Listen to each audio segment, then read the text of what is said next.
This is the Sri Ramana Maharshi Satsang, a time to listen, reflect, and deeply meditate.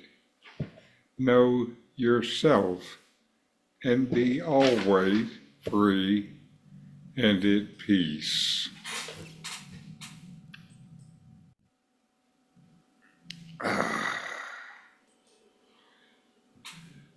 Welcome. I'm Richard Clarke. I'm not a guru or a teacher.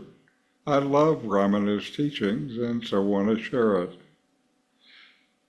I'll be reading from and commenting on the Ashtavakra Gita, chapter 7, verses 1 through 5. In these verses, Janaka speaks of the nature of self-realization. Chapter 7, verse 1. In me, the shoreless ocean, the arc of universe drifts here and there on the winds of its nature. I'm not impatient. In me, the shoreless ocean, let the waves of the universe rise and fall as they will. I am neither enhanced nor diminished. In me, the shoreless ocean, the universe is imagined. I am still and formless. In this alone I abide. The self is not in objects, nor are objects in the pure and infinite self. The self is tranquil, free of attachment and desire. In this alone I abide. I am awareness alone. The world is passing show. How can thoughts arise of acceptance or rejection? And where? Let's explore these Ashtavakra Gita verses. Chapter 7, verse 1. In me, the shoreless ocean, the arc of the universe drifts here and there on the winds of its nature. I am not impatient. In this verse, Janaka illustrates the vast, boundless nature of the self, comparing it to an infinite ocean. The universe, with all its changes and movements, is likened to an arc drifting aimlessly. The sage just lets the universe flow as it will.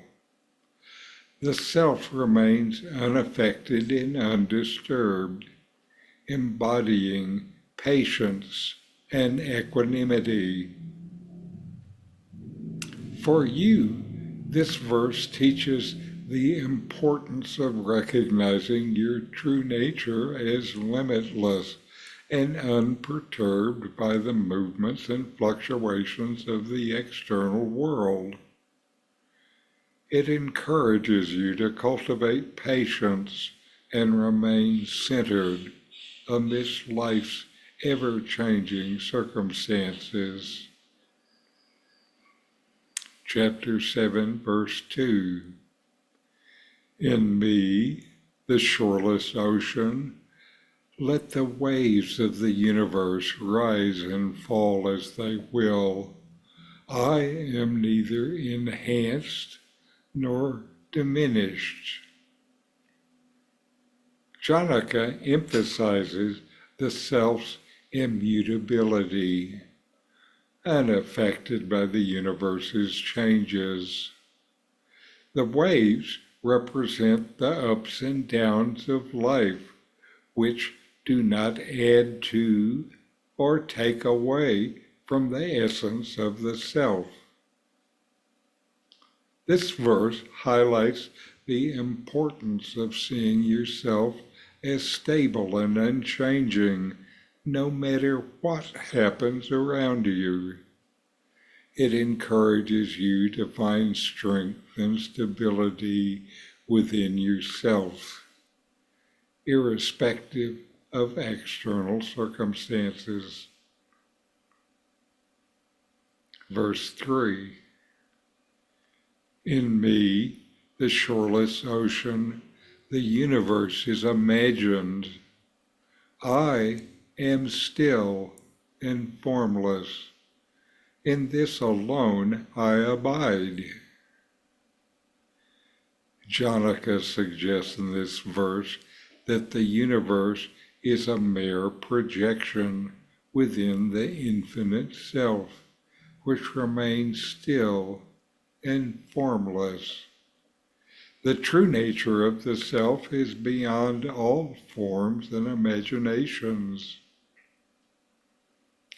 This verse points to the need to understand the illusory nature of the world and to abide in the stillness of your true self, to abide in what is always real.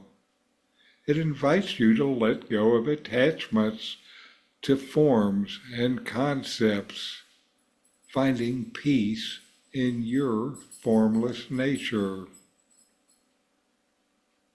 Verse 4. The self is not in objects, nor are objects in the pure and infinite self. The self is tranquil, free of attachment and desire. In this alone I abide. Janaka states that the self is not confined within objects, nor are objects contained within the self. The true self is tranquil and free from attachments and desires. The sage is free. This verse encourages you to see beyond the material world and recognize the tranquil nature of your true self. It suggests that real freedom and peace come from being unattached to objects and desires. Verse 5. I am awareness alone. The world is a passing show. How can thoughts arise of acceptance or rejections, and where? Janaka declares that you are pure, always existent awareness, and the world is merely a transient spectacle. In this awareness that is your being, there is no place for thoughts of acceptance or rejection.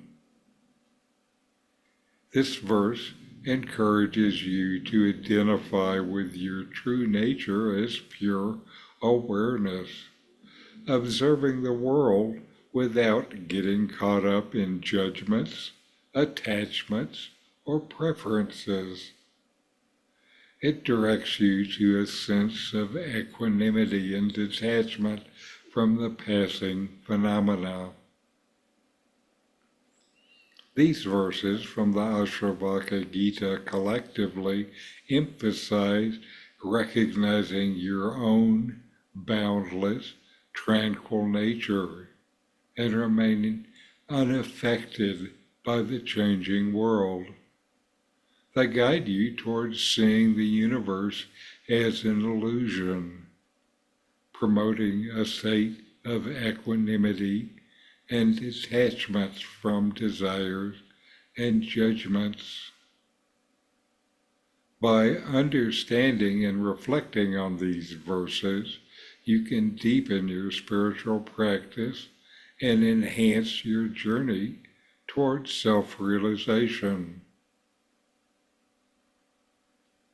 And now we have a video from Nome, Detachment and Knowledge.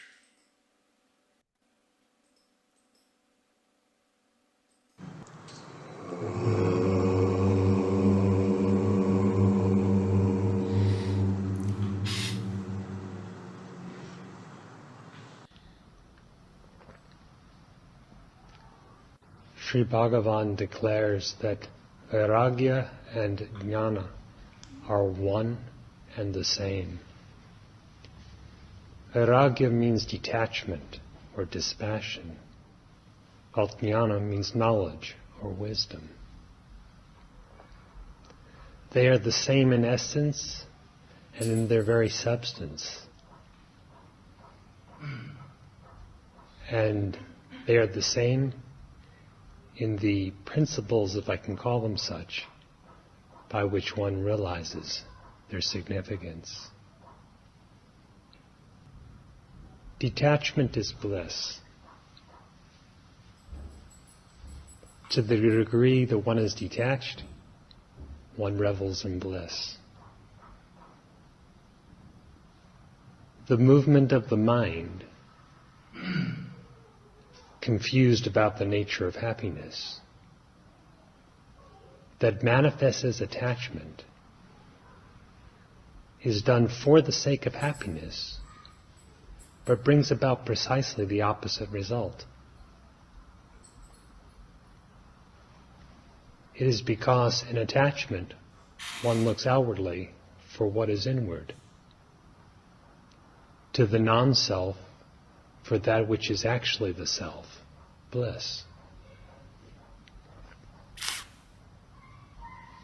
It is the outward motion that seems to cast a curtain over, a veil over, the innate bliss. That outwardness is based on the false assumption of individuality, which is hence deficient in happiness, and the securing thus of that happiness from something. When we turn within, recognizing the source of happiness to be within, we get swallowed up, as it were, consumed in the bliss of our own nature. Then there is nothing more to be desired. In fact, Sri Bhagavan says both the desires and the aversions are done away with.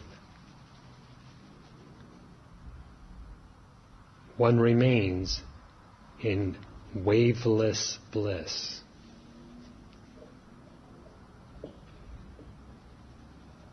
It is a shoreless ocean of bliss, a vast expanse of bliss that is identical with one's very being. The same holds true regarding knowledge. Indeed, self-knowledge is bliss.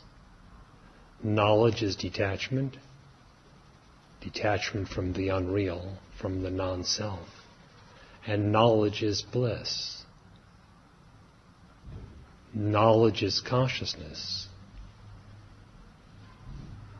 That which is referred to as being and as bliss is also consciousness. Satchidananda, being, consciousness, bliss.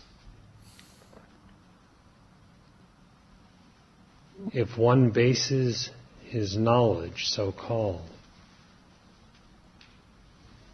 on the unexamined false assumption of individuality, what does he really know?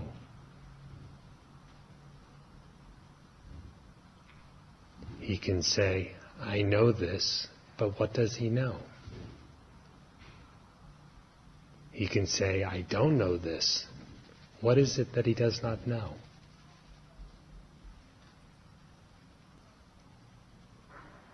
The attempt to secure a knowledge of what is, that is, of reality, when overlooking one's own nature, is silly, pointless. It results only in dreams, illusions.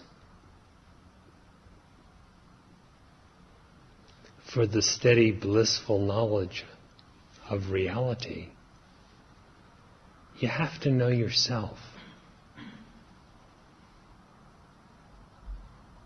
Yet yourself is not an object to be conceived or be perceived. There is a verse in Saddarshanam that pertains to this.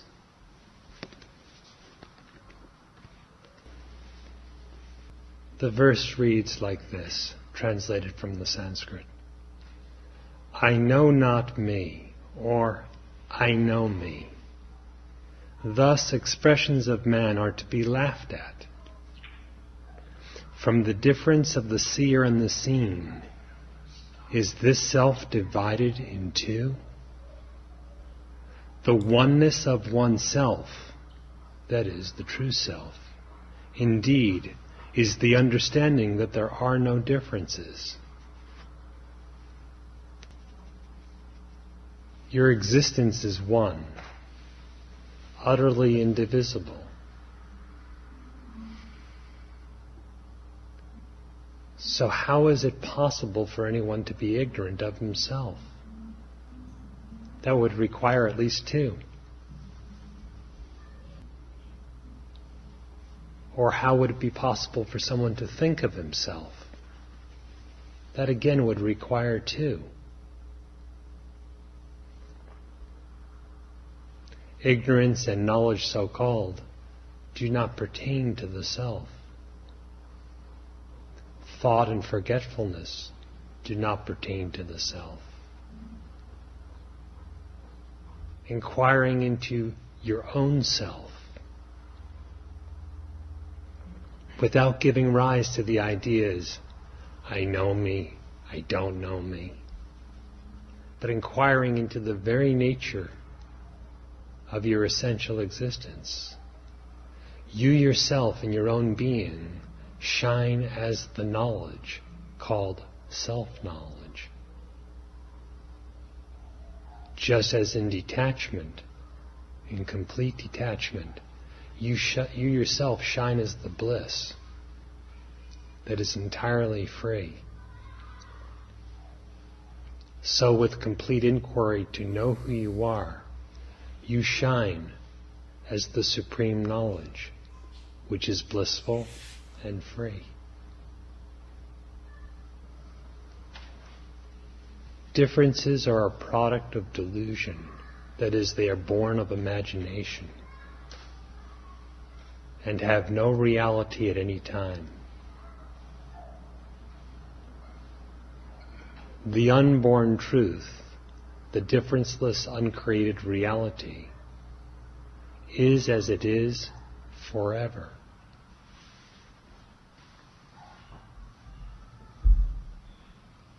Of all differences, the first to be imagined is the assumption of individuality.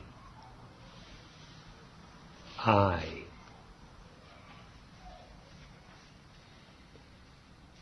From that single assumption, for that assumption, in that assumption, appears the imagination of all difference, including every kind of misidentification and every kind of attachment. Who am I?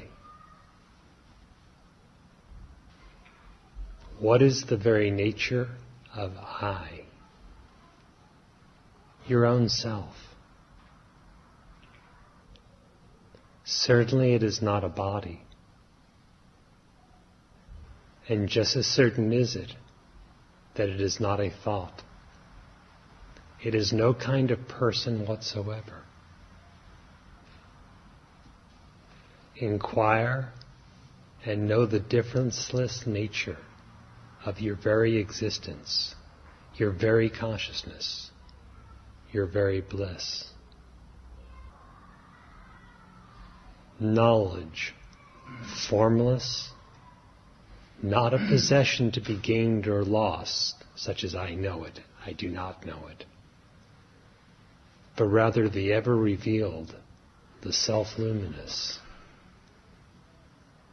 is abidance as the self. With utter detachment toward all the unreal, with profound knowledge of the non-objective truth. Abide in the self as the self.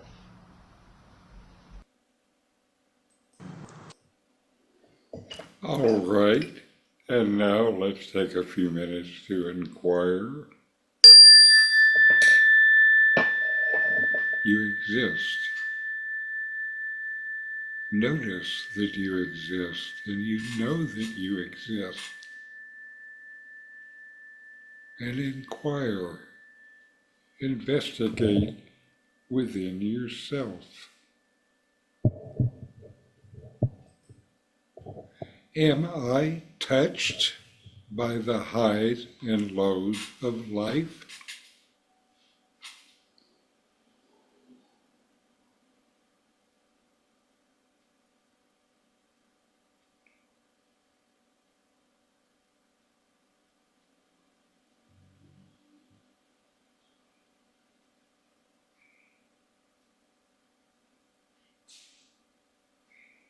They affect my body and my mind.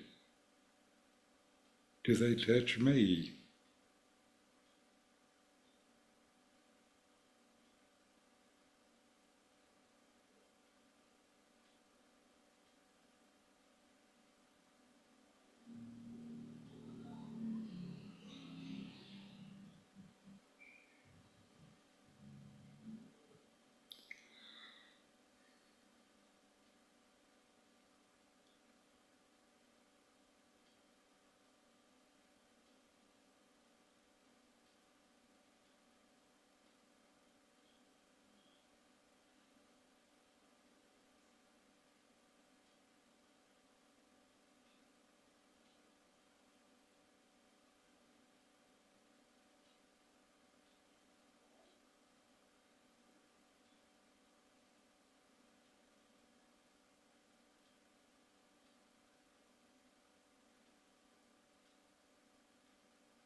How does seeing the universe as an imagination shift my perspective on reality?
What is my still and formless nature?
What is the pure awareness within me? Is it affected by the passing show of the world?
It's a matter of identity. Who am I?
What am I? What is the nature of my existence?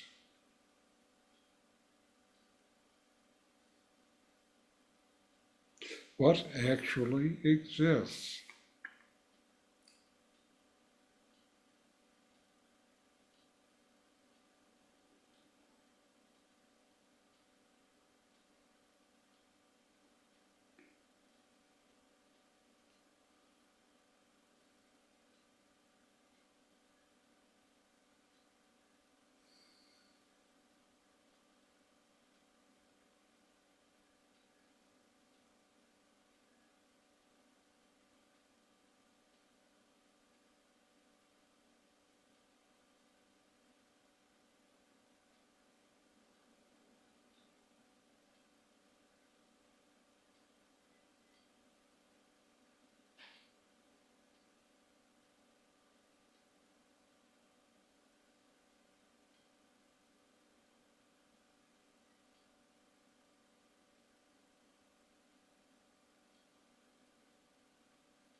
All right.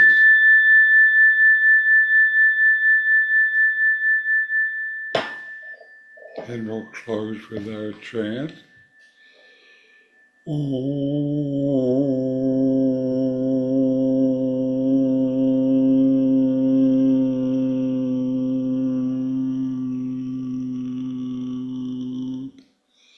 Shanti, Shanti, Shanti.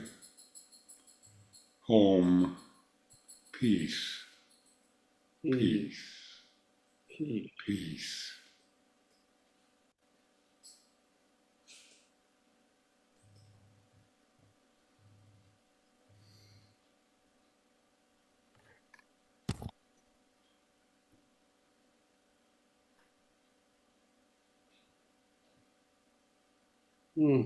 It's always so lovely. Yes, So lovely. it is always good that we're able to get together and share this teaching. Absolutely. Absolutely. You know, sometimes it seems to me like it's getting deeper. Yeah, maybe. Who knows? I don't know. That's right. That's right. You know, sometimes as we're doing the meditation at the end, somehow it seems closer.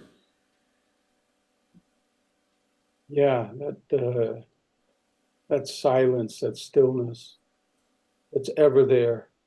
Yes. Mm. And, you know, to me, it's important to look at that and notice it because that Silence is there even amidst all the noise. Exactly. It's a silence that has nothing to do with hearing or not hearing. Yes, yes. Yeah. And I still feel so blessed that, we have the grace of this teaching in our lives. Absolute grace. So wonderful. Yes.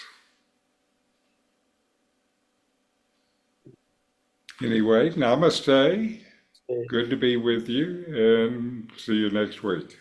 Thank you very much. In 40 verses on reality, Ramana Maharshi explains the nature of the self, the ultimate reality, and self-inquiry. My new book, with my comments and inquiry questions, opens these teachings up and brings them into your practice and experience. Available now from Amazon. Link in the video description. These videos bring Ramana's teachings into your direct experience. Click subscribe to see more. Click thumbs up to like, and send questions and start a dialogue with a comment.